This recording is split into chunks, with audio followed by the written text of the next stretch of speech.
I don't overindulge in. Over intelligent এর অর্থ হচ্ছে অতিরিক্ত করা বা বেশি করে করা বা বাড়াবাড়ি করা। ফর এক্সাম্পল, আমি মিষ্টি বেশি খাই না। I don't overindulge in sweets. আমি কোনো কিছু নিয়ে বাড়াবাড়ি করি না। I don't overindulge in anything. Don't sell yourself short. yourself short? Don't sell yourself short. এর অর্থ কি? এর অর্থ হচ্ছে নিজেকে ছোট করে দেখো না। ফর এক্সাম্পল, নিজেকে ছোট করে দেখো না, এই প্রজেক্টে তুমি দারুণ কাজ করেছো। Don't sell yourself short, you did an amazing job on this project. Every cloud has a silver lining. Every cloud has a silver lining. Every cloud has a silver lining. এর অর্থ কি? এর অর্থ আছে যে কোনো খারাপ পরিস্থিতির মধ্যেও ভালো কিছু লুকিয়ে থাকে। ফর এক্সাম্পল, চাকরি হারানো নিয়ে চিন্তা করো না, খারাপের মধ্যেও ভালো কিছু থাকে। Don't worry about losing the job, every cloud has a silver lining. Live and let live. Live and let live. Live and let live. এর অর্থ হচ্ছে তুমি বাঁচো, আমাকেও বাঁচতে দাও, বা তুমি শান্তিতে থাকো, আমাকেও শান্তিতে থাকতে দাও। অথবা আপনি এভাবে বলতে পারেন, নিজে শান্তিতে থাকো, অন্যকেও শান্তিতে থাকতে দাও। It is the cornerstone of humanity's progress.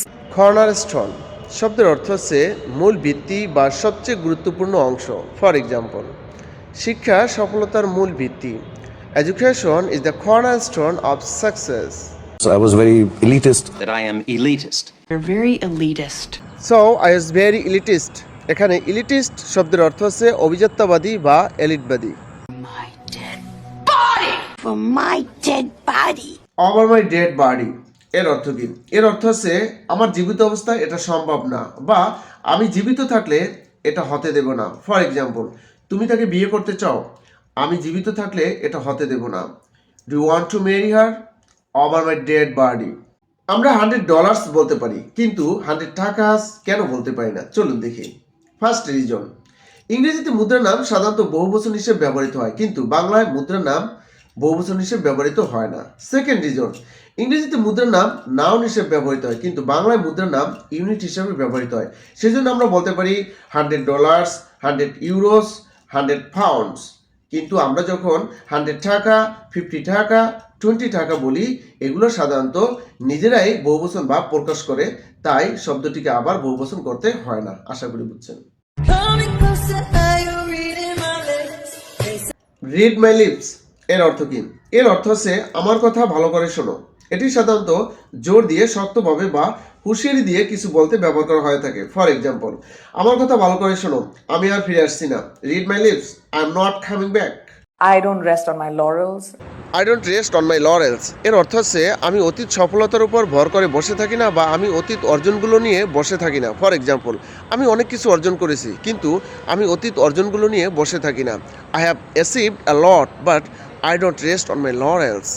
Out of love I've fallen out of love with her. Out of love for me. এর অর্থ কি? এর অর্থ হচ্ছে ভালোবাসার কারণে বা ভালোবাসার তাগিদে। ফর এক্সাম্পল, ভালোবাসার কারণে আমি তোমার জন্য সব কিছু করেছিলাম। I did everything for you out of love. Beat around the bush a little bit. Beat around the bush. Bit around the Bush এর অর্থ কি? এর অর্থ হচ্ছে ঘুরিয়ে ফিরিয়ে কথা বলা বা ঘুরিয়ে পেঁচিয়ে কথা বলা। ফর এক্সাম্পল, ঘুরিয়ে ফিরিয়ে কথা বলো না, সত্যটা বলো। Stop beating around the bush and tell me the truth. Don't get fresh with me.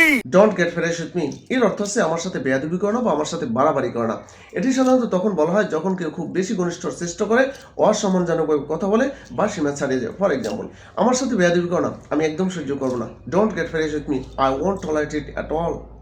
So full of yourself. You are so full of yourself এর অর্থ কি? এর অর্থ হচ্ছে তুমি খুব অহংকারী, বা তুমি নিজেকে খুব বেশি গুরুত্বপূর্ণ মনে করো। ফর এক্সাম্পল, তুমি খুব অহংকারী, তাই আমি তোমাকে এড়িয়ে চলার চেষ্টা করছি। You are so full of yourself, so I am trying to avoid you. You are out of line. You are out of line, Frank. So out of line. এর অর্থ হচ্ছে তুমি সীমা ছাড়িয়ে কথা বলছো, বা তোমার কথা ঠিক হচ্ছে না, বা তোমার কাজ ঠিক হচ্ছে না। ফর এক্সাম্পল, তুমি সীমা ছাড়িয়ে কথা বলছো, আমাকে এভাবে কথা বলো না। You are out of line, don't talk to me like that. তোমার কথা আর কাজে কোনো মিল নেই। এ ধরনের কথা আমরা অন্যকে প্রায় বলে থাকি। এর ইংরেজি হচ্ছে there is no consistency between your words and your actions. Don't talk down to me. Please don't talk down to me. এর অর্থ হচ্ছে আমাকে ছোট করে কথা বলো না, বা আমাকে তুচ্ছ তাচ্ছিল্য করে কথা বলো না। ফর এক্সাম্পল, আমাকে ছোট করে কথা বলো না, আমি যা করেছি বুঝে শুনে করেছি। Don't talk down to me. I did what I did consciously. Day in, day out. এর অর্থ হচ্ছে দিনকে দিন নিয়মিতভাবে বা প্রতিদিন। ফর এক্সাম্পল, আমি প্রতিদিন কঠোর পরিশ্রম করি। I work hard day in day out. সে নিয়মিত ইংরেজি শেখে। He learns English day in day out. আমি নিয়মিত ইংরেজি চর্চা করি। এটার ইংরেজি আপনি কমেন্ট করুন। I am worn out. I'm worn out. এর অর্থ কি? এর অর্থ হচ্ছে আমি খুব ক্লান্ত বা আমি খুব শ্রান্ত। ফর এক্সাম্পল, দীর্ঘ ভ্রমণের পরে আমি খুব ক্লান্ত। I am worn out after the long journey. Pie in the sky. এর অর্থ হচ্ছে আকাশকুসুম কল্পনা করা বা অবাস্তব কল্পনা করা, অর্থাৎ যেটা কখনো হবেই না এমন আশা করা। ফর এক্সাম্পল, তার রাতারাতি বড়লোক হওয়ার পরিকল্পনাটা হলো আকাশকুসুম কল্পনা। His plan to get rich overnight is just pie in the sky. I wonder why. I wonder why. I wonder why. এর অর্থ কি? এর অর্থ হচ্ছে আমি ভাবছি কেন, বা আমি বুঝতে পারছি না কেন। ফর এক্সাম্পল, আমি বুঝতে পারছি না কেন সে রেগে আছে। I wonder why she is angry. Slowly but surely. Slowly, but surely. এর অর্থ হচ্ছে ধীরে ধীরে হলেও নিশ্চিতভাবে। ফর এক্সাম্পল, আমরা ধীরে ধীরে হলেও নিশ্চিতভাবে উন্নতি করছি। We are improving slowly but surely. Don't let me keep you. Don't let me keep you. Don't let me keep you. এর অর্থ হচ্ছে আমার জন্য তোমার সময় নষ্ট করো না, বা আমার জন্য তোমার কাজ থামিয়ে রেখো না। ফর এক্সাম্পল, তোমাকে ব্যস্ত মনে হচ্ছে, আমার জন্য তোমার কাজ থামিয়ে রেখো না। You seem busy, don't let me keep you. It's over between us. It's over between us. It's over between us. এর অর্থ হচ্ছে আমাদের সম্পর্ক এখানেই শেষ, বা আমাদের মধ্যে যা ছিল তা শেষ। ফর এক্সাম্পল, আমি তোমার সাথে আর কথা বলতে চাই না, আমাদের সম্পর্ক এখানেই শেষ। I don't want to talk to you anymore, it's over between us. No guts, no glory. No guts, no glory, man. No guts no glory. এর অর্থ হচ্ছে সাহস না থাকলে কোনো সাফল্য অর্জন করা যায় না, বা সাহস না থাকলে কোনো গৌরব অর্জন করা যায় না। অর্থাৎ ঝুঁকি নেওয়ার সাহস না থাকলে বড় কিছু অর্জন অসম্ভব। I'm drained. So I'm drained. I'm drained. I am drained. এর অর্থ কি? এর অর্থ হচ্ছে আমি শারীরিক ও মানসিকভাবে খুব ক্লান্ত। ফর এক্সাম্পল, সারাদিন কাজ করার পর আমি শারীরিক ও মানসিকভাবে খুব ক্লান্ত। After working all day I am drained. তুমি যাও বা না যাও আমি যাব। তুমি বলো বা না বলো আমি বলবো। তুমি খাও বা না খাও আমি খাবো। এ ধরনের কথাগুলো আমরা ইংরেজিতে বলতে চাইলে আমরা ব্যবহার করব ওয়েদার। চলুন কিছু এক্সাম্পল দেখি। তুমি যাও বা না যাও আমি যাব। Whether you go or not I will go. তুমি বলো বা না বলো আমি বলবো। Whether you speak or not I will speak.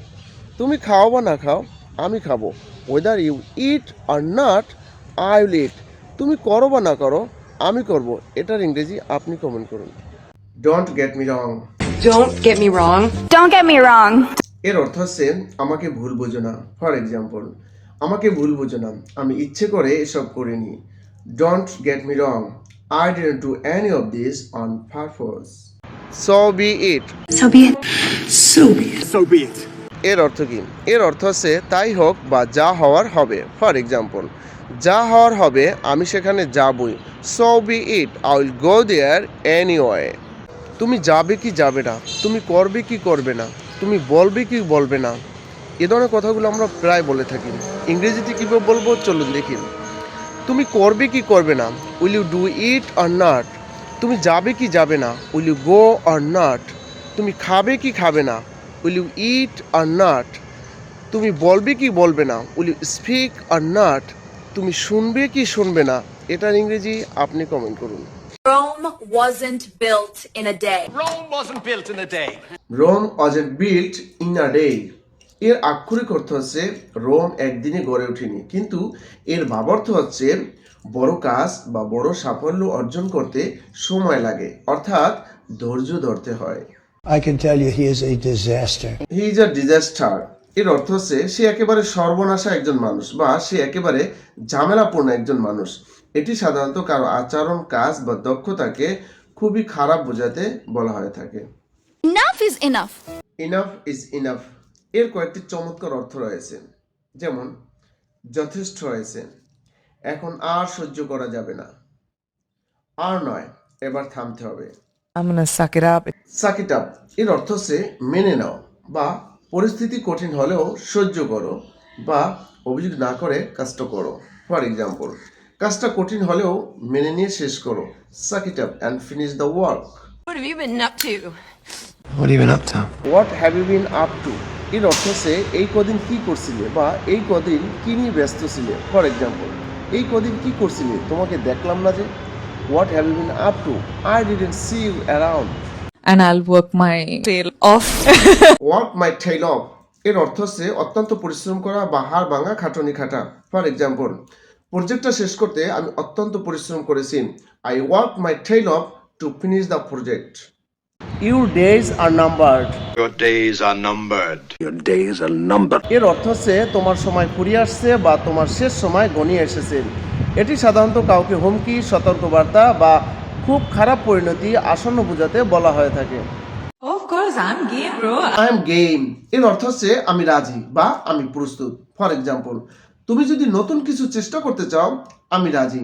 If you want to try something new, I am game. Like hand in glove. Hand in glove এটি একটি idiom যার অর্থ হচ্ছে খুব ঘনিষ্ঠভাবে জড়িত বা ঘনিষ্ঠভাবে একসাথে কাজ করা বা গোপনে মিলেমিশে একসাথে কাজ করা। ফর এক্সাম্পল, শিক্ষার্থীদের সাফল্যের জন্য শিক্ষকরা এবং অভিভাবকরা ঘনিষ্ঠভাবে একসাথে কাজ করছেন।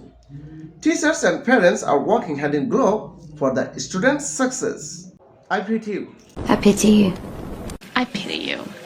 এর অর্থ হচ্ছে আমি তোমার জন্য দুঃখ বোধ করছি বা তোমার এই অবস্থার জন্য আমার করুণা হচ্ছে। ফর এক্সাম্পল, তোমার গল্প শুনে তোমার জন্য খুব খারাপ লাগছে।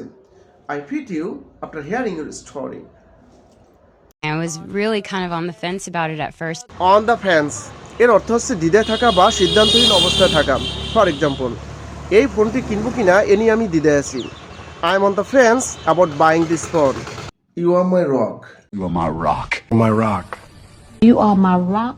এর অর্থ হচ্ছে তুমি আমার ভরসা বা তুমি আমার জীবনের অবলম্বন বা তুমি আমার শক্তি। ফর এক্সাম্পল, কঠিন সময়ে তুমি আমার ভরসা। You are my rock in tough times. There is no room for error. There is no room for error এর অর্থ হচ্ছে ভুল করার কোনো সুযোগ নেই বা একটু ভুল চলবে না। ফর এক্সাম্পল, এই পরীক্ষায় ভুল করার কোনো সুযোগ নেই। There is no room for error in this exam.